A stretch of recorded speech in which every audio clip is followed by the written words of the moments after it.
got Mr. Ballin on this Saturday, man. Make sure y'all give me your thumbs up. I'm gonna do another video after this one.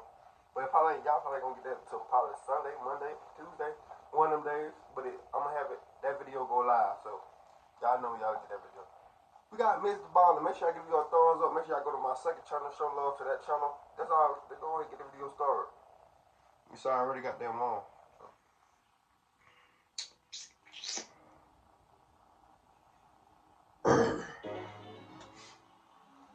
On the afternoon of July 29, 2016, a 23-year-old college student named Felix stood in the break room of the industrial manufacturing company where he worked in northwestern Germany. He poured some cereal into a bowl, and then he took his carton of milk out of the communal fridge, and then with the cereal and his milk, he sat down at a table with two of his coworkers. So Felix was studying to become an engineer, and that was his primary focus. And on his breaks from school, he would work here as a machine mechanic. But as a result of that, basically just being a college kid looking for a side gig, it made him one of the youngest people at this company. And so oftentimes, Felix had a hard time relating to his coworkers, who were all basically a lot older than him. And in fact, now, as he sat down to eat his cereal, the two coworkers that were sitting there already, these two men named Otto and Klaus, who were in their 50s, it's like they didn't even look up and acknowledge him. They just continued silently eating their sandwiches as if Felix wasn't even there. At first, Felix put up with the fact that this lunch break so far was pretty awkward. Like there was no conversation happening here. He definitely felt like he did not belong here. But eventually, the silence was deafening at this table, and Felix just couldn't stand it. And so he said to his coworkers, Klaus and Otto, hey guys, how's the day going? And Klaus looked up and stared at Felix, and he just shrugged, said nothing, and went back to eating his food. Now, Klaus, admittedly, was known as sort of a loner employee who kind of kept to himself, so this behavior was somewhat normal, although somewhat off-putting. I ain't gonna lie. When I'm eating, I don't like to talk, bro. When I'm eating, bro, I always be like that. When I'm eating, bro, I don't like to talk. Fuck all that. Talk to me out. Trying to obviously start a conversation here. But then Otto, he looked up, and he looked at Felix, and he was about to say something, but then paused, and this grimace came over his face. And he just said to Felix, you know what? I'm not having a good day. My head hurts, my stomach hurts, I feel tired, I feel kind of awful. And so now Felix is like, okay, sorry, Otto, I don't know what to tell you, that's tough.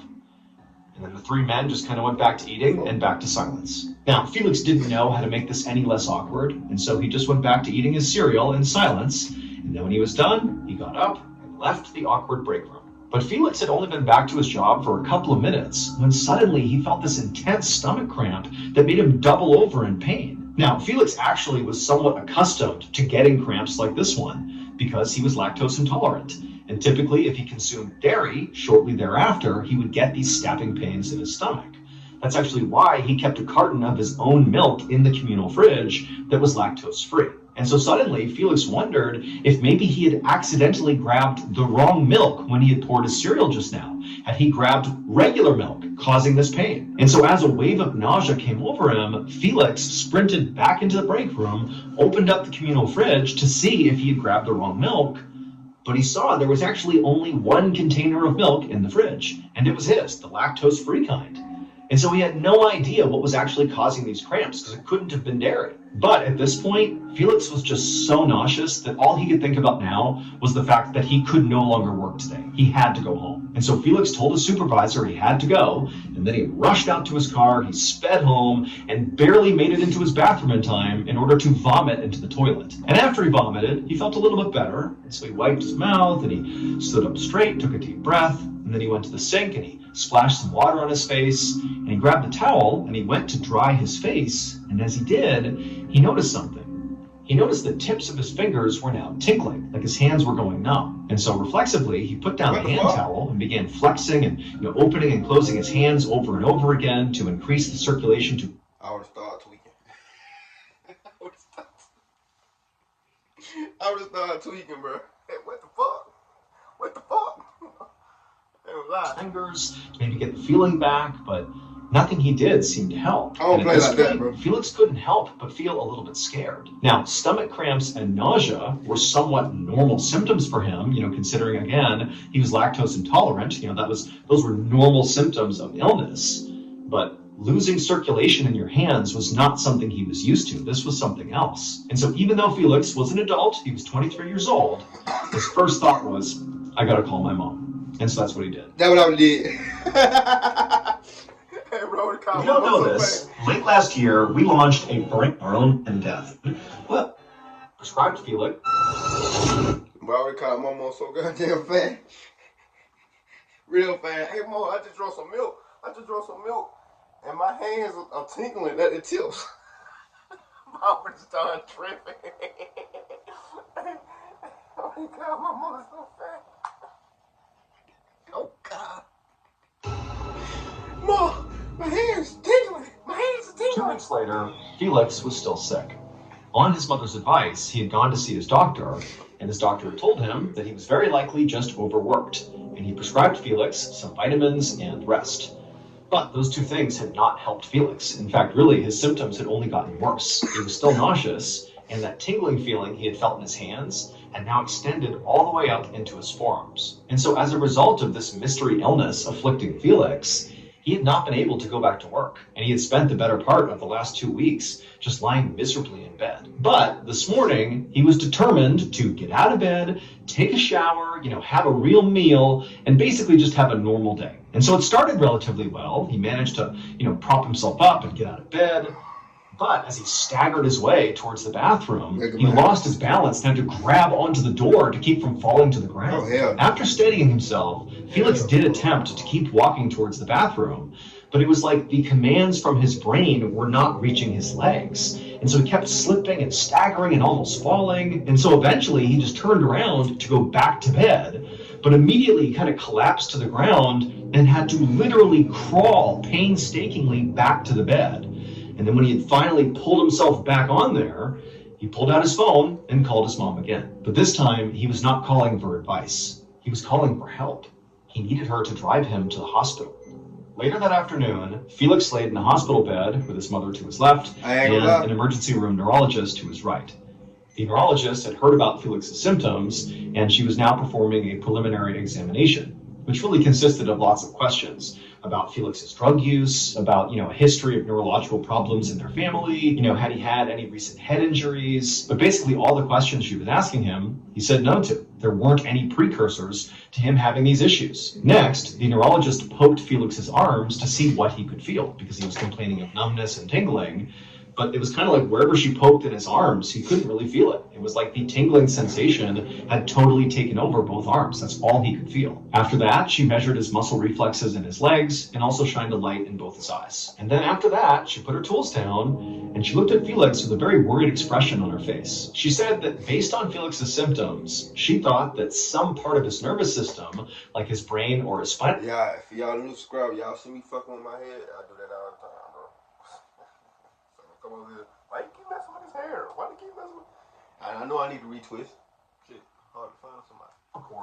Might be inflamed. And this type of inflammation can lead to things like nausea, numbness, and loss of coordination, all things Felix had been experiencing. And this inflammation could be caused by a number of different infections or an autoimmune reaction. But to know for sure, she would have to run some more tests. And so she advised Felix to be admitted to the hospital. 6 days later, the neurologist went to check in on Felix, who was still at the hospital. And as soon as she walked into his room and saw Felix, she saw he looked terrible. His body was limp, his face was swollen, and his eyes were sort of glazed over, like he was staring off into the distance. By this point, doctors had run imaging scans on Felix and had discovered that his brain and brainstem were inflamed, like the neurologist had suspected. But the neurologist could not figure out why this was happening. Typically, inflammation like this was caused by an infection. But the neurologist had tested Felix for every infection she could think of that could have caused this, and all those tests had come back negative. So her new working theory was Felix must be having an extreme autoimmune reaction, which is basically when your immune system malfunctions and starts attacking your own body. Unless he got poisoned. Can y'all remember that story we did a while back? It was with the name. I think either I posted that reaction. I think I did. It was a 40-minute video. I think I did and deleted it. Because it was one of the Mr. Baller videos I did and I had deleted or I ain't have enough space or some shit like that. And I reacted to it and I thought, you know what I'm saying? Like the motherfucker was screen recording, but it wasn't the whole time. That one of them nights I was fucked up. And mad as fuck. I still got that video, but the neighbor, hell, I even see it on Fear Thy Neighbor. The goddamn neighbor, he put something in they neighbors, he snuck in their house somewhere. You put Coca-Colas and shit, and you know what I'm saying? And they had some type of antifreeze type shit in there, or some shit. I forgot what it's called, but it'll fuck you up over the days. Possibly can kill you. It really can kill you. Slowly. Autoimmune reactions can cause things like brain swelling. But this theory didn't really help Felix very much. Because first of all, it was nearly impossible to test to see if this theory was even true, that it was an autoimmune reaction. And second of all, even if you knew that's what it was, unfortunately, autoimmune reactions are notoriously difficult to treat. Basically, it was a shaky diagnosis that did not come with an easy cure. The neurologist had given Felix some anti-inflammatory medication, hoping that maybe that would help, based on her research around autoimmune diseases, but it basically did nothing. And she knew that if she didn't find a way to lower the swelling in his brain and brainstem, that Felix could potentially suffer permanent brain damage or even death. So now, in Felix's hospital room, the neurologist walked over to him and tapped his shoulder, and she asked him how he was feeling. And Felix, when he sort of looked up at her, his eyes were rolled back in his skull, and it took a minute for him to focus on her. And then it was clear to the neurologist that it took all of his energy to croak out an answer. But the words he said didn't make any sense. He said, metal, mouth. And the neurologist said, what? What are you trying to say? And then he said, taste, water. And at that point, the neurologist realized what Felix was trying to say is that he had a metallic taste in his mouth, and he wanted a cup of water to clear his mouth. The neurologist felt like this had to be a clue about what was going on with Felix. It was not some random symptom, this has to be connected to the totality of what was wrong with him. But she didn't know what a metallic taste in his mouth had to do with his other symptoms. And so she was baffled. So she just grabbed a cup of water off the nearby table and handed it to Felix. And Felix immediately put it to his lips and tried to drink it, but it was like he couldn't, and the water just dribbled down his chin onto his chest. And as the neurologist stared at her patient, she couldn't help but feel like she was just totally failing here. Obviously there was something horribly wrong with Felix, but she had not come up with a proper diagnosis yet, and all the medications and treatments she had suggested so far had done nothing for his symptoms, and she knew if she couldn't get the swelling to go down, it was just a matter of time before he suffered permanent brain damage or death. And so at this point, the neurologist realized a big change would have to be made in Felix's care. Clearly what she was doing was not working, and so she decided to transfer him from her hospital to a local university hospital where she knew there were some specialists there who they might be able to figure out what was going on here. But the next day at that university hospital, that team of specialists that had been assigned to Felix's case were just as baffled as the neurologist had been. Because now Felix didn't just have swelling in his brain and a metallic taste in his mouth. He also was experiencing kidney and liver failure. And this collection of symptoms meant Felix very likely did not have an autoimmune condition. They tested him again for more infections that... There's some shit going on they want to know about. Because no way all this going on. It's something with them co-workers, bro. It's something with them co-workers, bro. Maybe could still leave the possibility open that it was an autoimmune condition. I'm telling y'all again, this too, though. Still all came back negative. And I never trusted, if I worked at a factory or some shit like that, I'm not putting my shit in the community refrigerator.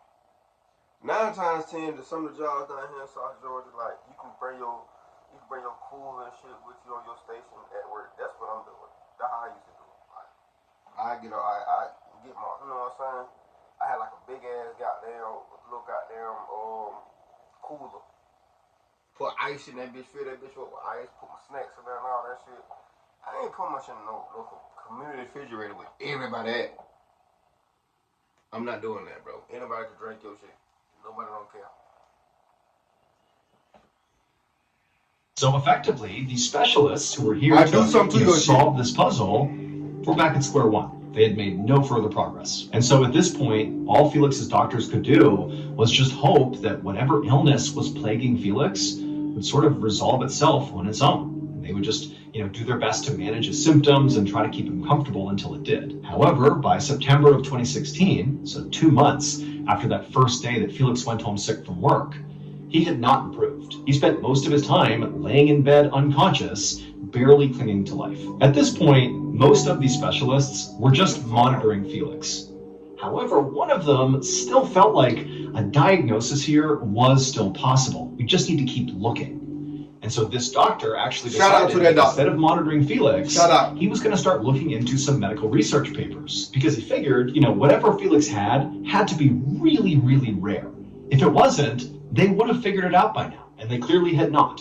So he must have something rare. And if there's one place you can go to learn about very rare conditions and diseases, it's medical research papers. And so he began combing through all these papers, and sure enough, he would actually find a case about another patient who had the exact same symptoms as Felix, and they even appeared in the exact same order. First, the stomach cramps and nausea, followed by the tingling in the arms, then the loss of coordination in the legs, then the swelling of the brain, followed by the metallic taste in the mouth, and then ultimately kidney and liver failure. And just like Felix, this patient's diagnosis in this medical journal was not an infection, nor was it an autoimmune disease. Instead, it was a condition that was so rare it had only been recorded 3 times anywhere in the world over the last century. But this doctor understood that even though Felix's symptoms did appear to match, it still was highly unlikely he actually had this diagnosis because it's so unbelievably rare. However, the doctor... Chill, bro. I'm laughing at... I'm watching... I'm gonna get you sucker. Y'all chill out, bro. I'm not laughing at this video. I'm laughing at... I'm gonna get you sucker. Fuck me. Thought, well, I'll just rule this condition out. All I need to do is a simple blood test. And so he did this blood test on Felix, literally believing it would just rule this out, except when the results came back, it was positive. This doctor had just solved the case, the one that nobody else seemed able to do. But the doctor was not happy. Instead, as he stared at the test results, he was kind of horrified, because this diagnosis was a death sentence for Felix. There was no cure for this. And worse, this diagnosis meant other people potentially could be in danger here. And so the doctor knew his next step, of course, would be to contact Felix's family and tell them what he had discovered. But he also knew this was no longer just a medical problem. The doctor called local law enforcement, and they began their investigation immediately. They interviewed basically everyone Felix ever interacted with on a regular basis, and they also sent forensic technicians to all the places that Felix spent any time. And these technicians ran tests on all the surfaces that Felix might have touched at one point or another. They also ran tests on the food and the water that he might have consumed. They even at one point tried to test the air that Felix had potentially breathed. And they did all this because they were trying to find one very specific substance. But despite basically looking everywhere in Felix's life for weeks and weeks, they didn't find it. Meanwhile, Felix's condition only got worse. By the end of September, he had slipped into a vegetative state. But at least so far, the doctor's worst fears had not been realized. They actually expected other people to begin to turn up to hospitals with similar symptoms as Felix. But they hadn't. So, with no answers, but with no other victims either, the police investigation began to wind down. Felix remained in a vegetative state for months and then years, and officials still just had no idea how this actually happened to him. They just kind of concluded that, well, this was a horrible tragedy that very likely will never actually be explained. But at least hopefully it will never happen to anyone else. But then, 2 years after Felix fell into his coma, some very strange things began to happen at his old manufacturing job. So at this manufacturing company where Felix used to work, it actually was pretty commonplace for employees there to get sick fairly regularly, like more than normal.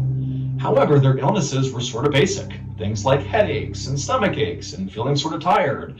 Things that didn't really raise big red flags. But now, Otto, the middle-aged man who had complained to Felix over their lunch break about his stomach and his head hurting, was going into kidney failure. And in fact, he was so sick he couldn't come to work anymore and had to get dialysis 3 times a week just to live. And also, another much younger employee, whose name was Elias, he was 26 years old, he had begun having stomach aches. Now, again, that was fairly common at this company, but for Elias, these were not normal stomach aches. These were crippling, severe... Somebody at their job evil.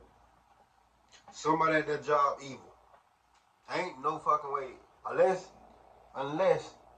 that's a dangerous ass place to be working in, y'all ain't got the right equipment to be around that type of shit. It's either or. Like you can't focus on anything else type of stomach aches, similar to the ones Felix was having. Now, Otto and Elias had not spoken to each other about their respective illnesses. This was a place where people just kind of got sick periodically and kept it to themselves. It was just not really that big of a deal. So they hadn't talked to each other, and they certainly had not connected what was happening to them to Felix and his illness, which was now over 2 years before. But that would all change one day in May of 2018. So again, we're still talking about 2 years since Felix went into his coma, when Elias was having his lunch in the company break room, and he would discover something that would connect everything and blow this case wide open. Elias's shocking discovery led police to do a search of a local home. And at first, this home seemed totally ordinary until they went down into the basement. Because down there, it looked like a mad scientist laboratory. There was this metal table with all these beakers and scales on it, and then behind it were all these shelves that were stacked high with old jam jars and paint cans and even old mayonnaise bottles. And it would turn out, inside of these mismatched containers was a collection of deadly chemicals that a judge would later say were more toxic and more deadly than the literal chemical weapons that were used during World War I. This basement laboratory belonged to Klaus. He was one of the 2 employees that Felix sat with during that very awkward lunch break.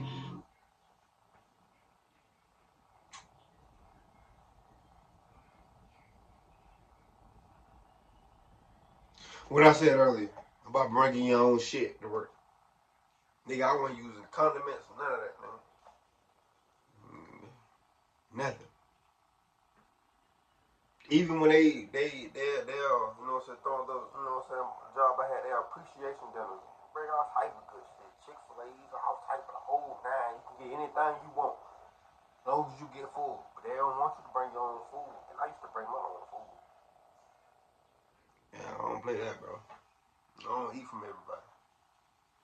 One was Otto, who told Felix he was very good, and the other was Klaus, the man who, when asked how his day was going, just looked up at Felix, shrugged his shoulders, and said nothing. It would turn out, for years, Klaus had been buying deadly chemicals online, mixing them together, and then sort of testing these concoctions on his coworkers. He would just poison their lunches and see what happened. Felix's very rare disease that only 3 people had experienced in the past century in the whole world was effectively extremely acute mercury poisoning. Basically, an ungodly high level of mercury poisoning. Because Klaus was literally just putting mercury into Felix's cereal, and he was just eating it up. In addition to poisoning Felix's cereal, Klaus also put lead literally right on top of Elias's sandwiches, and then he also put a combination of lead and cadmium into Otto's food. Klaus was only caught because Elias made that big discovery. While he was eating his lunch, he noticed there was a strange powder sitting on top of a sandwich, and so he called the police. Klaus never explained his motives for the poisonings. In March of 2019, he was ultimately sentenced to life in prison. And unfortunately, 10 months after that, Felix, who had been in a vegetative state for 3 years to that point, passed away. As for Elias and Otto, they still suffer from long-term effects of chemical poisoning. R.I.P., man. That's so lying, dog. A man go to work. A man goes to work. You know what I'm saying? Work for his family. Either work for his family or work for himself. They got to worry about somebody poisoning a co-worker. Poisoning them.